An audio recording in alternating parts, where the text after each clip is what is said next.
Good morning, everyone, all our listeners, all those that want to listen, all those that want to stay in touch with us.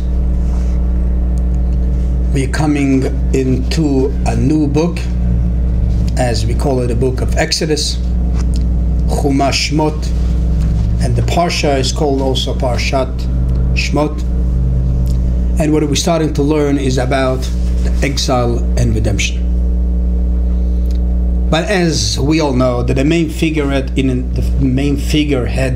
this whole story is one very famous fellow, and this is Moshe Rabbeinu, our dear great leader Moses.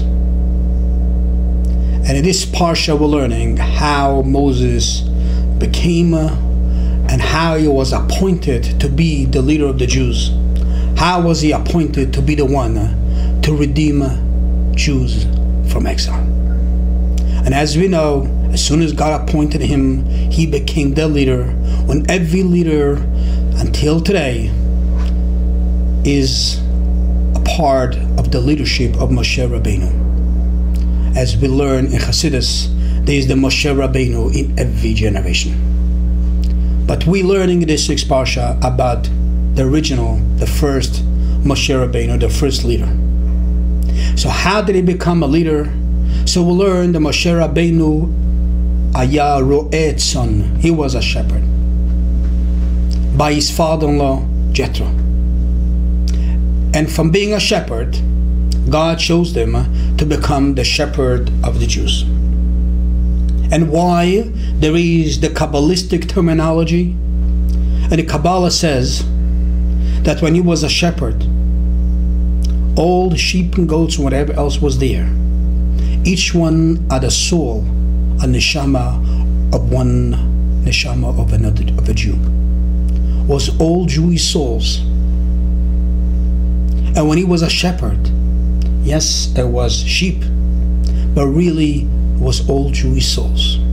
And this is how he started his leadership.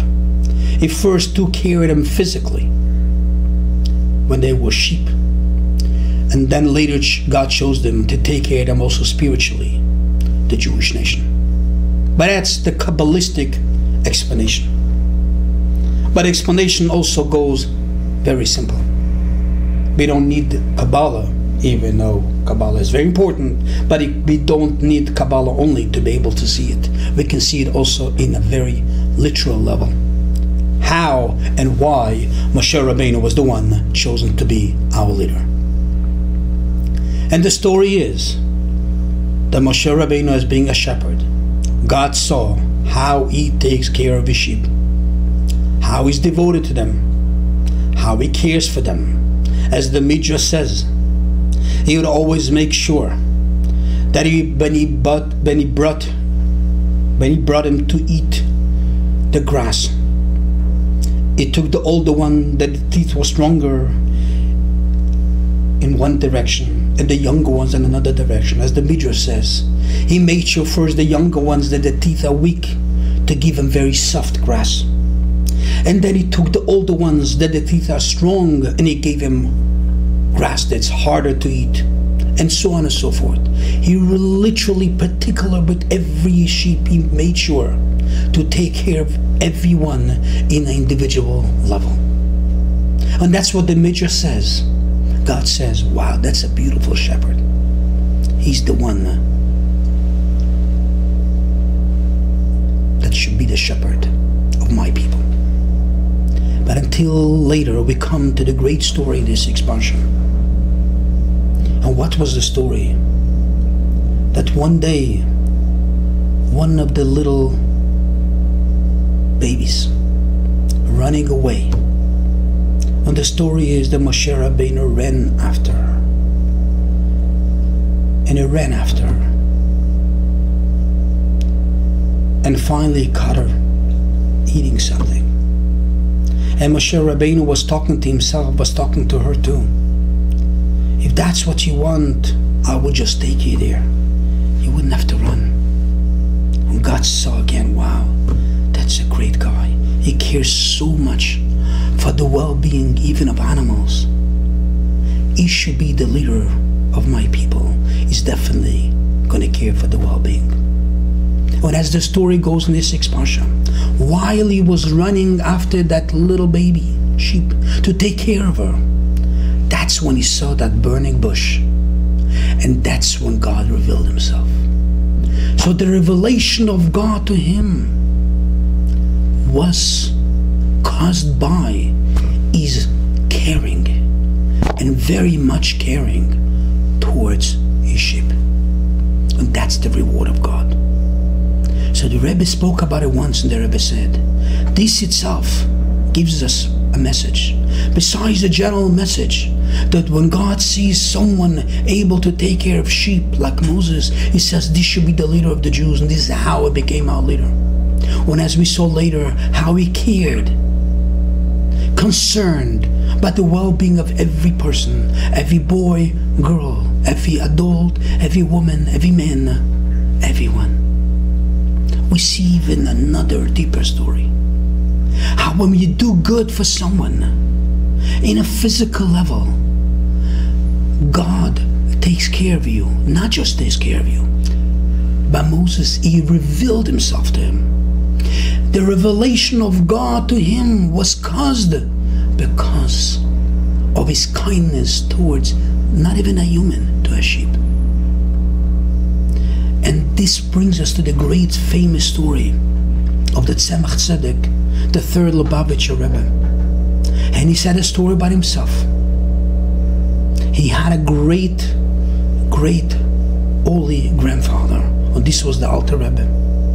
And he says the Alter Rebbe would always come along with him even after his passing. But for a while, he just stopped. When the Tzemach Tzedek says, he was very sad by it. Why doesn't his grandfather come to learn with him anymore? And he says, until one day, I was walking into synagogue to pray. And I put on my talis to start praying. And this fellow walks into the synagogue, and he's asking me, he needs a loan of a few ruble. So I told him, no problem, but let me finish praying. The fellow left. As the fellow left, the Tzemach Tzedek says a story. I was thinking to myself, he needs the loan now. Why did I tell him later? He needs help now, not after I finish my prayer. Tzemach Tzedek says a story. I took off my talis, I walked out, and I looked for him at the market. Maybe I'll find him. And as soon as I found him, I said, do you still need a loan? He says, yes, I really need. So I gave him the loan. And that's when I went back after to pray. I said, let me take care of the Jew before I pray. He says, as soon as I walked into the synagogue, I sat down to pray. Who comes to me to learn with me? My grandfather, the Alter Rebbe. Made me realize that, Tzemach Tzedek says, when you go out there to help this fellow in a physical level, I just had to give him a few ruble in order to do some business. You get a very spiritual revelation. And to me, the Tzemach Tzedek says, my grandfather, the Alter Rebbe, came to me to reveal himself to me. And that's the story of Moshe Rabbeinu too. By him caring for the well-being of a sheep, he runs after the sheep. What does he see? The great revelation of God in the burning bush. And that's a beautiful message that we can learn from Moshe Rabbeinu. If you're kind, when you care, to give a couple of dollars to another person to help him out, we get the greatest rewards. We get the revelation of God to us. Let us all take that message and bring it into us and to Shabbos, and have all of you a good Shabbos.